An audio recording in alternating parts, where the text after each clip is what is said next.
What's breaking, guys? It's your boy Pateradactle, bringing you back another NPL team prep builder for week 969. I don't remember, some shit like that. So we're going against our boy Ottawa, the Rampaging Toros. Link of his YouTube will be in the description down below. Definitely go check him out. He is not doing too hot this season, but that is nothing to put against him because you know me, I have no chill whatsoever. So I'm trying to 6-0 the boy real quick.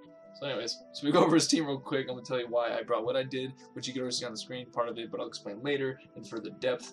But for his team has changed just a little bit since the last time we did battle him, which we did battle him in week 3, I think. Yeah. So we have Mega Scizor, Gliscor, Azumarill, Gengar, Goodra, Heliolisk, Heracross, Ambipom, Houndoom, Braviary, Tauros, Pavilion, and Claydol. So major threats on that team. And the things he changed was Flappers to Pavilion and Lickitung to Claydol, so he has lost somewhat of a fighting weakness, but that is not matter. So, with that being said, I'm going to catch y'all in Showdown, which is right here anyway, so I don't know why I'm saying that, but anyway, fuck it. So, over here on, what do you call it?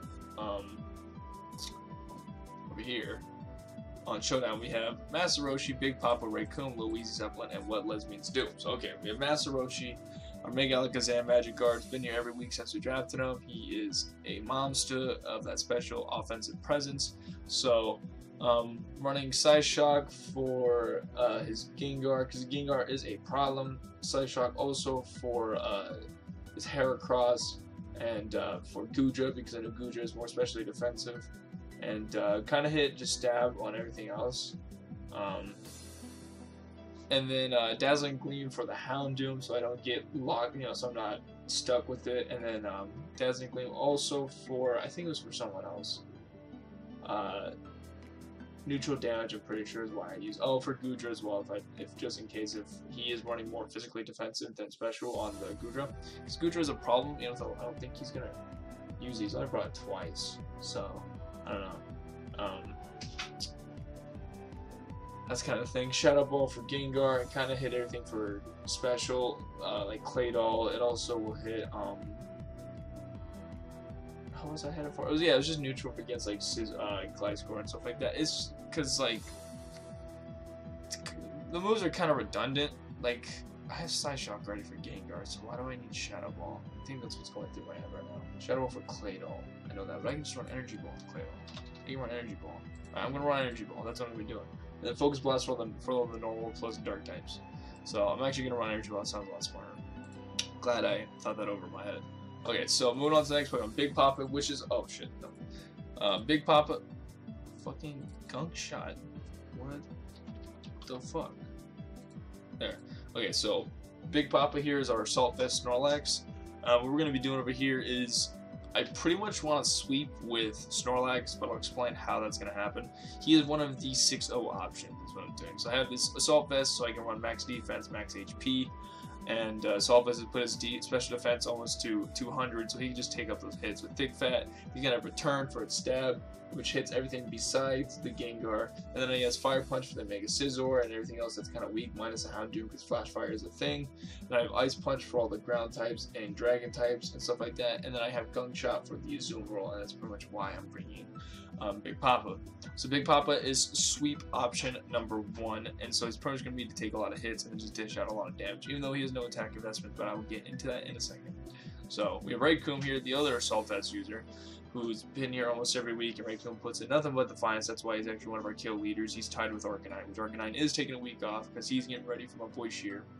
I feel like it's pretty obvious. I feel like Sheer is not going to be surprised if he sees Arcanine on the squad, because it did so much work against him the first time.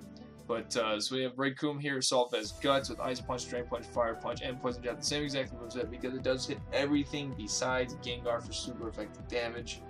And, yeah, that's literally it. It hits everything besides Gengar for super effective damage. He literally runs house. So if I don't want Big Pop and I feel like Raycoon is going to be a better option, I will just have Raycoon be sweep option number 2, which I don't really need to set up too much for Raycoon because his attack is already 209. So that's why Raycoon is going to be here. So hopefully he picks up a lot of kills. Like if Snorlax can pick up a 6-0 and he gets like 7 kills, that'll be tight. Because he'll have 7 kills at the end of week 9, which I'm totally cool with that. So that's kind of why I brought him, just because you've only seen him once in week 1. I've thought about bringing him back in a bunch of other weeks. It's just other Pokemon became more valuable, I guess, when it came to matchups. So, I mean, I don't know. It comes down. I don't know. It's just how to explain. It's hard to use Snorlax. Not hard to use, but Snorlax is he has the Achilles heel with that defense. That's the only reason why. Even with max defense, it's still kind of a thing. So that's why I'm bringing Big Papa and Raycoon. So now we have Little Weezy, our boy. Little Weezy is nothing but a savage. So he's our defensive wall with that max defense, max HP, and Big Papa is kind of our special wall. So that's why I'm using it. And Big Papa's also here to counter Gengar, just in case he wants to use fucking Shadow Ball. So okay, so we have Lil Weezy here, the max defense, max HP, bold with Will-O-Wisp, Flamethrower, Sludge Wave, and Pain Split. So Will-O-Wisp for the Mega Scizor, the Gliscor, the Goodra, because physical Goodra is a thing, Heracross, Ambipom, Braviary, Tauros, Claydol even. Those are all things you could use it for. Flamethrower just for the Mega Scizor. And kind of hit everything alright. And then Sludge Wave just so I don't get walled out by Scizor. And then Pain Split, so if I already take damage and Mega Scizor feels like a Willow is coming, he can switch out and I can just Pain Split off of fully HP Pokemon and get my health back. It's kind of why he's going to be using a really big pivot. Because I kind of want to push him to be defensive mom. Not of the year, because obviously Crest has won that shit for days. But I mean, just so people put in consideration, like, oh shit, Weezy was really good. Yeah, so now we're going to Zeppelin. With Zeppelin, actually, I feel like could be a good runner-up for Defensive One of the Year. Not like, because Crest automatically wins, but I feel like Zeppelin just taking on like Kieran Black, Zeppelin taking hits from everyone, being a good pivot, putting pressure on the team. I think Zeppelin is pretty bracken. So I'm running this Thunderbolt, Agility, Heat Wave, Extra Sensory, Agility, so I don't have to put any speed investments. I can dump it all into HP, so it becomes more tanky. And after Agility, his speed goes up to 250, which outspeeds everything minus Scarfed Pokemon. Yeah, minus a Scarfed Pokemon, it outspeeds everything. I know it even outspeeds Scarfed Heracross. I know that. But other than that, I have that special defense bulk, so a Shadow Ball or a Sludge Wave only does about 50% from a Life Orb Gengar. And since I'm a Life Orb, Extra Sensory does OHKO Gengar. Because Gengar is a problem, I don't see why he wouldn't bring it. And Thunderbolt for stab, just hit everything besides Gliscor and Heliolisk and Claydol. It hits everything else pretty good. And then I have Heat Wave just for Scizor, or if he wants to bring me one of those neutral, those immune Thunder moves, I can just do a Heat Wave and get some chip damage off. Especially with Gliscor, I feel like it can still do some damage. So now, this is where everything comes together with the 6-0 sweep. So I'm using What Lesbians to do the Scizor, who has sat out for a long time, actually. So he's kind of coming back just to help us out for a second. So he's this max HP, kind of defense, special defense bulk, just so I can get a Baton Pass going. So I'm going to Swords Dance, Baton Pass into Big Papa or Raycoon, depending on who I feel has a better matchup with the Pokemon that is considered out right now. So that's pretty much the whole reason for What Lesbians do. It's literally just Swords Dance, Baton Pass. I just had knockoff Pull Punch just for the sake of me not being walled out, or just to get some good damage off. Because if I get a Swords Dance, I just Pull Punch and kill someone real quick. Because minus that Houndoom, I don't really see, or Goodra does carry fire type moves. I kind of don't see a problem with anyone like giving me a hard issue. So that's kind of about it. So that's why I kind of run this like a little more tanky than offensive. So pretty much Swords Dance, Baton, Big Papa, Raycoon, Big Papa, and then Raycoon, then Sweep. I really do want to give to Big Papa, but I just feel like Raycoon is going to be a better option just because he has recovery with that Drain Punch. But I'm gonna try to shoot for Big Papa just because he's already tanky as it is. I'm gonna try to use him real quick because he's my first Yu-Gi pick, so I wanna use that real quick. You know what I'm saying? #bars. So the battle we have Battle of the Week, so it'll be going up on Monday, which also at the same time our Fire Red Leaf Green Chainlock co-op of episode 14 will be going up on Monday as well.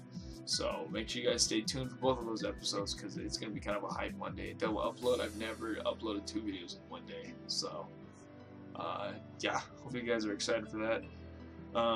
But with that being said, I'm going to catch y'all tomorrow in the next battle, which hopefully pick up a W on that and move up in the ranks because We had 2 people leave the league for personal reasons. Not really gonna explain what happened, but they want to leave for whatever reason, and they were in our opposite conference.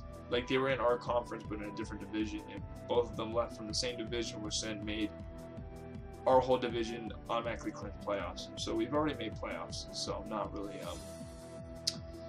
what do you call it? I'm not really too like I'm gonna win. I'm gonna try to win out for the rest of the season. Obviously, going 8-2 would be great, but you know, not as much pressure on me anymore because my division was really the hardest division in the whole league. So yeah. But I'm gonna get the fuck out of here. You guys know it's Pateradactle. Make sure you like, favorite, comment, and subscribe. If you're new to the Fossil Squad, please join. Because shit is hype as fuck. But yeah. So I'm gonna get the fuck out of here. You guys know it's Pateradactle. I'm out.